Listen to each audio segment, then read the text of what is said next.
Hi everyone! I hope this video finds you happy, healthy, and safe.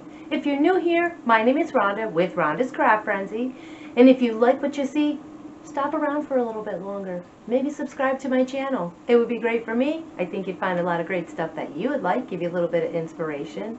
But if you're not new to my channel, you guys are everything. Thank you so much. Thanks for watching. Thanks for subscribing. Thanks for just being here. I love it. I'm going to continue on with my home decor for Christmas time. So let's not waste any more time. I'll beat you to the craft table. For my first one, I started out with a couple of leftover foam pumpkins from Dollar Tree. I stacked them up and I stuck a skewer stick right through the center of them. And then I hot glued them both together. And I spray painted them using white Rust-Oleum spray paint.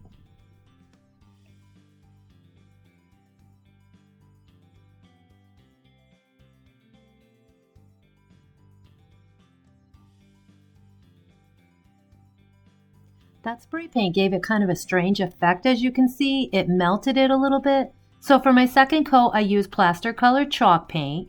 I just wasn't sure if another coat of the spray paint would ruin it. I did a pretty thick coat of the plaster chalk paint because I was going to add fake snow, and to save myself a step, I just put it right over that wet paint.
I needed a hat for my snowman, and I wanted a classic frosty hat.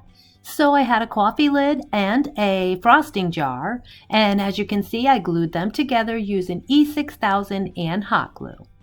I used ink colored chalk paint to paint them.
I needed to put a ribbon of some kind around the hat, and although I really liked this, it just wasn't working out. So I used a smaller red and white gingham pattern ribbon instead and saved this for his scarf, and I hot glued it to secure it.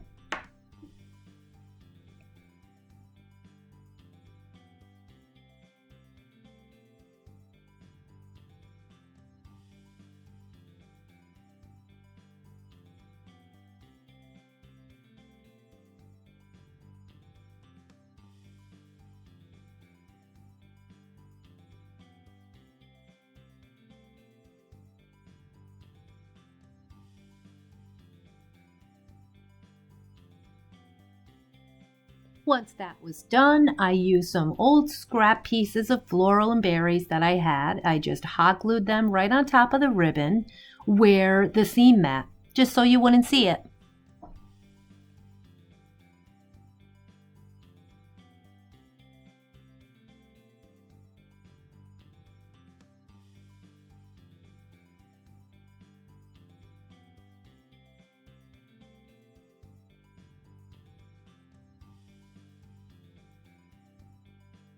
You could stop here if you wanted, but I wanted my snowman to have arms and hands, so I used skewer sticks for the arms. And I had some little wooden mittens that were stickers that came from Dollar Tree last year. And I found a cute scrapbook pattern that I liked to put right over them so they looked like knitted mittens.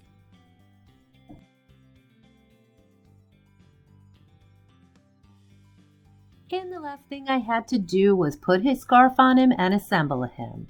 So they have these really cute fleece scarves at the Dollar Tree that would have worked as well. I just didn't have any on hand, and I used what I had, which was that old scrap fabric here. I really love this. I think he's so cute, and I hope you guys like him too.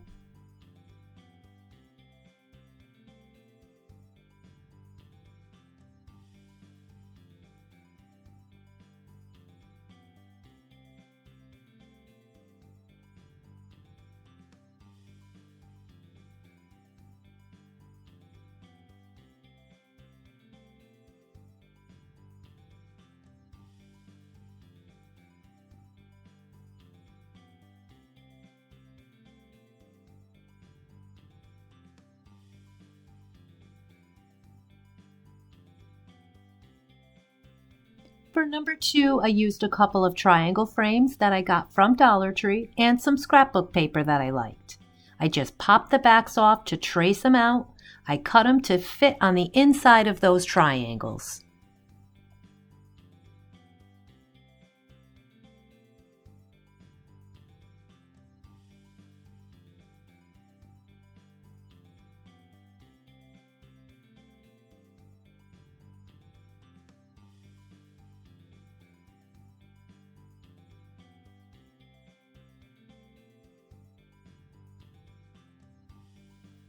Once they were cut out, I used a glue stick to adhere the paper in place.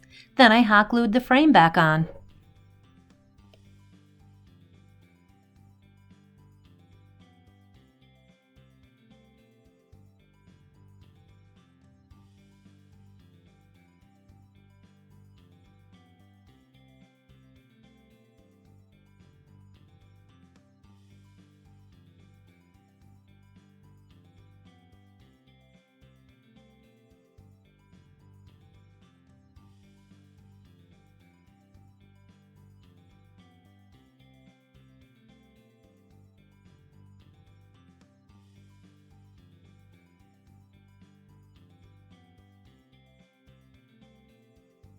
I hot glued a few trees on them, the initials of my boys inside. I glued a star on the top with a cute little bow, and then I used a clothespin on the front of them to use them as stocking holders. Done. I know they're going to look so cute hanging on my mantle, and I hope it inspires you to find some of your own to do.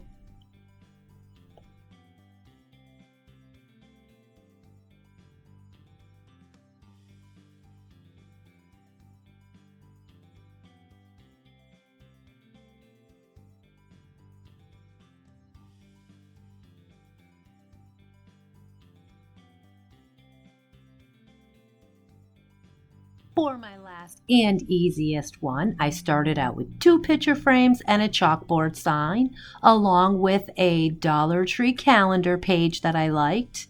I used my heat gun first to get that tag off, and oh my goodness, what a job that was.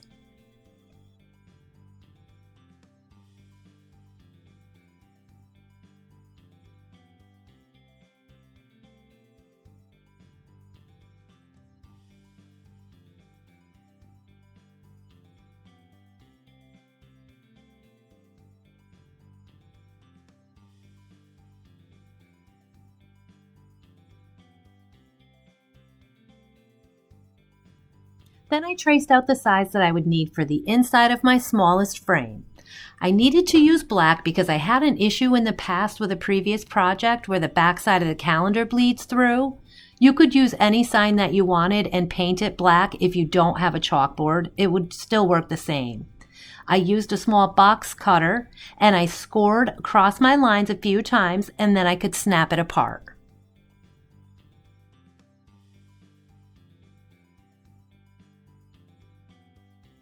I laid my calendar page on the piece that I had cut out. I ran my fingers around the edge just to give me a line where I knew I needed to cut. I used a glue stick to put that on the backing of my frame, and then I put the frame back together.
The last thing I had to do was I glued the smaller frame on the inside of the larger frame. I added a bow and it was done.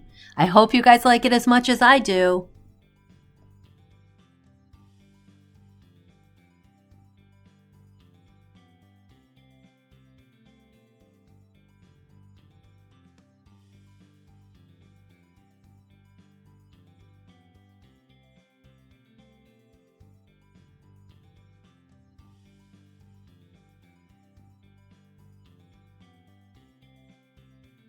I appreciate you spending your time here with me, and I hope you found some inspiration in my video. Please consider subscribing to my channel, and if you saw something you like, hit that thumbs up button.